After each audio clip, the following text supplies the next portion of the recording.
Real estate में investment point of view से क्या बेटर होता है, क्योंकि बहुत लोग कंफ्यूज होते हैं, क्या रियल एस्टेट में हम कमर्शियल प्रॉपर्टी में इन्वेस्ट करें या रेजिडेंशियल में करें, बेहतर क्या है? सर देखिए, यहाँ पे दो चीज़ें डिपेंड करती है। आप फर्स्ट टाइम यूज़र हैं या काफ़ी सारा इन्वेस्टमेंट करना चाहते हैं। यदि आप फर्स्ट टाइम यूज़र हैं तो मुझे लगता है कि आपको रेजिडेंशियल जो प्रॉपर्टी है इन्वेस्टमेंट उसी में ही करना चाहिए। उसके पीछे बड़ा सिंपल सा लॉजिक है जी। भाई, जिस समय कोई रेजिडेंशियल प्रॉपर्टी होगी तो वहाँ पे लोग रहेंगे। जब लोग रहेंगे तभी उनकी ज़रूरतें होंगी, चाहे वो परचूनी की दुकान हो, चाहे वो कपड़े की खरीदारी हो, चाहे रेस्टोरेंट्स हो, चाहे रिक्रिएशन सेंटर हो। यदि आप पहले किसी जंगल में जहाँ पर कोई भी लोग नहीं रहते हैं उस जगह पर अगर पहले कमर्शियल खोल देंगे तो वहां पर खरीदारी करने कौन आएगा? काफ़ी सारी जगह हम लोग ऐसी देखते हैं जहां पर आज भी जो मॉल हैं या जो भी चीज़ें हैं वो बंद पड़ी है, जस्ट बिकॉज ऑफ कि वहां पर आसपास में काफ़ी ज़्यादा डेंसिटी वाली पॉपुलेशन नहीं है, फुटफॉल नहीं है, फुटफॉल नहीं है बेसिकली, आप यूँ कह सकते हैं। लेकिन सर ये बताइए, हाँ। अगर रेसिडेंशियल कोई ले भी ले तो वहां भी तो ये डर है कि पता नहीं, जो जैसे आप जंगल वाली बात की है, अगर उस जंगल में जाके हम रेसिडेंशियल प्रॉपर्टी ले भी ले तो पता चला कि अगले 20 साल तक वो जंगल ही रह गया। सर मुझे जो लगता है कि ऐसा नहीं है। जिस समय भी आप प्रॉपर्टी परचेज करते हैं उस समय आपको शहर का जो मास्टर प्लान होता है, चाहे आप किसी भी सिटी में हो, बिल्कुल उसको जरूर से देखना चाहिए। जिस दिन आप मास्टर प्लान देखना समझ जाएंगे उसके बाद मुझे नहीं लगता कि ये प्रॉब्लम काफ़ी ज़्यादा किसी को भी फेस करनी पड़ेगी। बेसिकली जैसे अगर आप कोई मकान बनाते हो, जब मकान बाद में बनता है सबसे पहले आपके दिमाग में वो मकान बनता है, उसके बाद वो नक्शे में उकेरा जाता है और उसके बाद में वो मकान जो खूबसूरत सा आपको नजर आता है वो बनता है।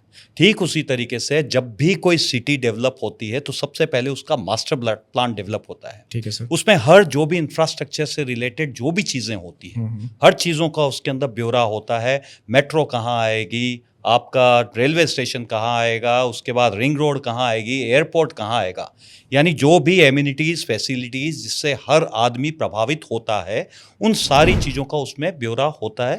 ये अलग बात है कि धीरे धीरे और भी जो ज़रूरतें जैसे जैसे बढ़ती है उसके हिसाब से उसको बीच बीच में थोड़ा सा मॉडिफाई किया जाता है। तो मुझे जो लगता है अगर आपने मास्टर प्लान देख लिया, इंफ्रास्ट्रक्चर को समझ लिया और उसके साथ के अंदर सबसे ज़रूरी चीज़ है वहाँ पर अगर कमर्शियल एरिया आने वाली है, फुटफॉल आने वाला है, इसका मतलब अगर उस जगह पर आप लेते हो तो 101% आपको बेनिफिट देगी ही देगी, बशर्ते समय से पहले आप उस चीज जगह को पहचान लें। सर यहाँ मेरा एक सवाल आता है मेरे दिमाग, फिर आपने कहा कि मास्टर प्लान देख ले। हाँ। तो अब ये तो वही बात हुई कि डॉक्टर के यहाँ ऑपरेशन करवाने गया तो पहले वो एमबीबीएस की डिग्री तो पढ़ेगा नहीं। एक लेमैन के लिए संभव नहीं हो मास्टर प्लान देखे समझे, उसके बाद जो मार्केट में बैठे हैं लोग बेचने वाले, वो ऐसा सपना बेचते हैं आपको, ऐसी चीज़ें दिखाते हैं कि आप मास्टर प्लान का सब भूल जाते हो, आप कुछ देखते ही नहीं हो।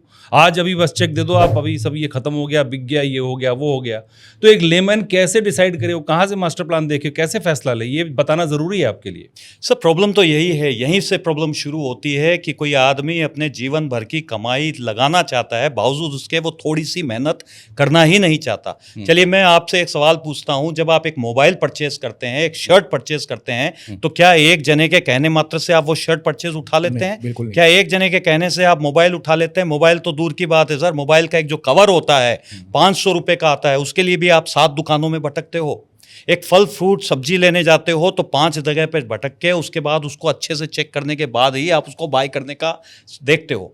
और जब आप प्रॉपर्टी खरीदने निकलते हो तो ये फोमो के चक्कर में ये, क्योंकि ये तो आप भी जानते हो और मैं भी जानता हूं, सारी दुनिया के अंदर डर और सपना ही बेचा जाता है। जिस दिन ये डर और सपना बिकना बंद हो जाएगा उस दिन जो मार्केटिंग स्किल्स हैं वो ऑटोमेटिकली खत्म हो जाएगी। सेल्स को जो हम जानते हैं डर और सपने के पीछे जानते हैं, ये फोमो है। ठीक है, तो बेसिकली यहाँ तो हालत ये होती है कि जिस बिल्डर के पास में या जिस कॉलोनाइजर के पास में 10-10 प्लॉट्स पड़े हैं, बावजूद बोलते हैं आखिरी का प्लॉट है सर, इसके लिए भी भीड़ है, आप अगर बोलोगे तो ठीक है, अदरवाइज वो नहीं मिलेगा। तो इस तरीके से एक तो आपको डर दिखाया जाता है कि अगर आज चूक गए तो आपने जीवन की सबसे बड़ी भूल की है, और अगर आज नहीं लिया तो आप धनवान बन ही नहीं सकते। ऐसा लगता है कि वो सबसे बड़े प्रिडिक्टर हैं, सबसे बड़े एस्ट्रोलॉजर हैं, जो जो बोलेंगे वही चीज़ें होने वाली है, जबकि उनको ये नहीं पता कि शायद उन्होंने खुद ने आज दिन तक मकान नहीं लिया हो। तो सर सपना तो रियल एस्टेट सबसे ज़्यादा बेचता है, मैं देखता हूँ इतना हो जाएगा, उतना हो जाएगा, यहाँ ये हो जाएगा, वहाँ वो हो जाएगा, सबसे ज़्यादा रियल एस्टेट बेचता है सपना। बड़ी बड़ी पर्सनैलिटीज़ को ले आया पैसे दे करके, स्पॉन्सर, कोई एक्टर आ गया, कोई हीरोइन आ गई, कोई ब्रांड एम्बेसडर बन गया, तो सबसे ज़्यादा रियल एस्टेट कर रहा है ये काम। तो सर सपना बेचने में बुराई क्या है? जो बिकेगा, अगर किसी में स्किल होगी तो बेचने की कोशिश करेगा। प्रॉब्लम बेचने वाले से नहीं होनी चाहिए, प्रॉब्लम होनी चाहिए जिसका पैसा लग रहा है। उसको भी भगवान ने अक्ल दी है, दिल के साथ साथ दिमाग दिया है। अगर वो दिल से ड्राइव करेगा तो वो काम नहीं बैठ पाएगा, लेकिन जहां दिमाग का इस्तेमाल करेगा, इसका मतलब यदि आप अपनी जिंदगी भर की कमाई लगाने जा रहे हो, आप उसको स्टडी करो, उसे समझो। अगर कोई बिल्डर है तो एटलीस्ट आप कम से कम रेरा देखिए, उसके पेपर पे सारे प्रोडक्ट को खरीदने से पहले उसने कितनी चीज़ें डिलीवर की है, कहाँ पर की है। उसके अलावा उसके आसपास की जो कॉलोनीज हैं, जो बिल्डर्स हैं, उनकी प्राइस क्या है, क्योंकि हर जना अपनी चीज़ को बढ़ा चढ़ा कर बेचना चाहता है। उनमें अच्छे और बहुत अच्छे में कोई ज़्यादा बड़ा डिफरेंस नहीं होता, लेकिन जस्ट आपकी मेंटल स्किल के कारण से आपको बहुत ही ऊंची रेट के अंदर वो बेच भी देता है।